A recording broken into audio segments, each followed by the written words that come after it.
c'est justifié. Bon, nous observons que pour la plupart des projets qui étaient en cours, il y a encore des retards constatés. On peut citer ce fameux TER qui nous coûte énormément de nos maigres ressources, mais qui a peine à mettre sur les rails.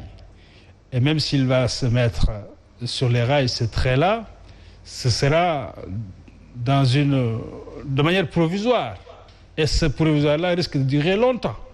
Comme nous savons qu'effectivement, l'État du Sénégal fait face à énormément de difficultés pour véritablement assumer tous ces projets ambitieux que le chef de l'État a commencé depuis qu'il a été élu la première fois et juste continuer avec cette deuxième élection en 2019. Donc, voilà un peu, on ne sait pas exactement quelle est la logique. Mais personnellement, je pense que dans l'analyse, le président agit surtout en donnant la priorité à la tactique politicienne qu'à une logique républicaine. On a l'impression sur plusieurs occasions observées que le président, même quand il s'agit de quelque chose qui se passe au Sénégal comme un malheur, comme ce fut le Covid, sa posture a toujours été soit de renforcer lui-même ses pouvoirs ou bien tout simplement d'essayer d'en tirer un gain politique. Et je pense que c'est cette lecture qu'on peut faire à la veille des élections locales, avec un parti qui vit quand même une situation compliquée. On peut dire même une crise latente. Parce que si les protagonistes ne se sont pas clairement exprimés pour dire leur propre frustration, mais nous savons qu'énormément de leaders, de ténors de son parti sont frustrés et se posent énormément de questions par rapport à leur avenir politique et à l'intention du président de la République par rapport à eux, leurs ambitions personnelles. Et donc, c'est quand même trouver une baguette magique pour donner un appât qu'on montre, pour dire que voilà, je vais nommer un Premier ministre. Vous pensez que les explications qu'il a données, à savoir la présidence de l'Union africaine, ne peuvent pas expliquer le retour du poste de Premier ministre? Mais non, on ne peut pas quand même justifier. Il sera surchargé quand même. Ah non, attendez, on ne peut pas justifier de changer une constitution. La constitution, c'est quand même la loi fondamentale d'un pays. Parce qu'on doit passer une année sur des responsabilités panafricaines. Non, ce n'est pas une explication tenable. Ce n'est même pas respecter les Sénégalais. Parce que la constitution, elle dépasse Macky Sall, elle dépasse le président d'aujourd'hui. C'est une constitution qui doit être faite de façon à ce qu'elle gouverne en fait les aspirations de tout un peuple, mais dans la durée. Une constitution ne doit même pas être très souvent changée. Ça, c'est un autre problème. C'est un autre problème qui se pose. Donc, je pense que cet argument donné est encore beaucoup plus grave pour dire aux Sénégalais que, parce qu'une année, je vais présider à l'Union africaine, j'ai besoin de mettre quelqu'un comme Premier ministre. Non, moi, je reviens. Vous vous rendu compte de l'erreur de supprimer... Oui, mais il n'a pas assumé cette erreur parce que le président n'a pas dit qu'il avait fait une erreur. Ça aurait été comprise. Compris plutôt s'il avait dit qu'effectivement, je m'étais trompé en supprimant ce poste. Même si ce poste, on peut en discuter aussi. Oui. Parce qu'il pose problème. Le poste de Premier ministre, dans notre constitution actuelle, où tout le pouvoir est centralisé par un président, on se demande quel est son sens. Parce que le Premier ministre, ce n'est pas lui qui définit la politique de la nation. Il n'est même pas responsable en quoi que ce soit.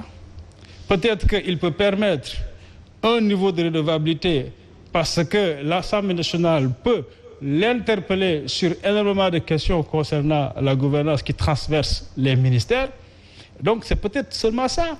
Mais sinon, c'est tout simplement un commis du président, quelqu'un qu'il met ici, et qu'il peut aussi politiquement utiliser. Mais son action de coordination également de l'action gouvernementale peut quand même servir à quelque chose. Oui, mais de toute façon, cette coordination, elle revient au président qui a la responsabilité de définir la politique de la nation, qui doit répondre devant le peuple.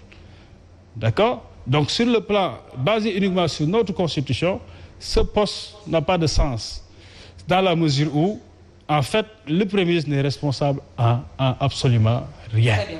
Abdoulaye, voilà. le projet de loi qui vient d'être présenté aux députés par le ministre de la Justice, garde des Sceaux, a fait l'objet de plusieurs amendements.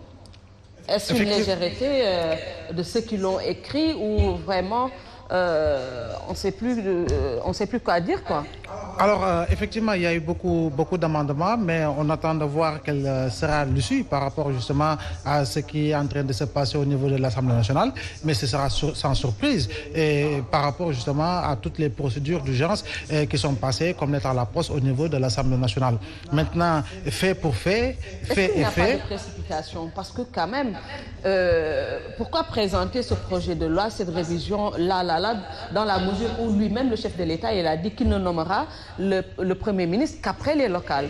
Alors, je crois bien que le président Macky Sall nous a habitués à des procédures d'urgence, en tout cas pour tous les dossiers, en tout cas dans lesquels, en tout cas, il a en tout cas des intérêts qui ne sont pas totalement liés à la marche du pays, mais des intérêts avec des dividendes politiques, quoi qu'on puisse dire. Vous vous souvenez bien justement de la loi du 19 avril portant parrainage, justement, ça a été voté en procédure d'urgence. Il y a énormément de lois ainsi faites qui ont été votées en procédure d'urgence au niveau de l'Assemblée nationale. Maintenant, Eliman a parfaitement raison par rapport justement au retour du poste de Premier ministre, par rapport à sa suppression. Donc, je disais que fait pour fait, fait par fait, nous amène à faire une remarque toute faite qui est justement de dire qu'en 2013, si fraîchement nommé, Mme Mimi Touré parlait justement, disait que l'heure était au travail, il faut accélérer la cadence. On a parlé justement de fast track, etc.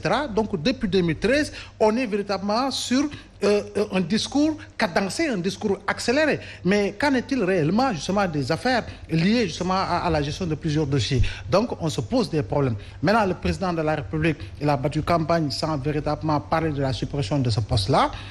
Il ne faudrait pas qu'il nous fasse revivre les événements de 62, même si véritablement on n'est pas dans le même contexte, on n'est pas dans le même régime, parce qu'en réalité, en son temps, nous étions dans un régime plutôt semi-parlementaire. Aujourd'hui, nous sommes dans un régime ultra-présidentialiste. Mais quoi qu'on puisse dire, le pouvoir de motion de censure et le pouvoir de dissolution de l'Assemblée nationale, est-ce que en réalité, le président n'est pas également dans des calculs politiques. Parce que, au-delà... Au sortir de l'opposition qui dénonce un peu ce tripatouillage de ce texte.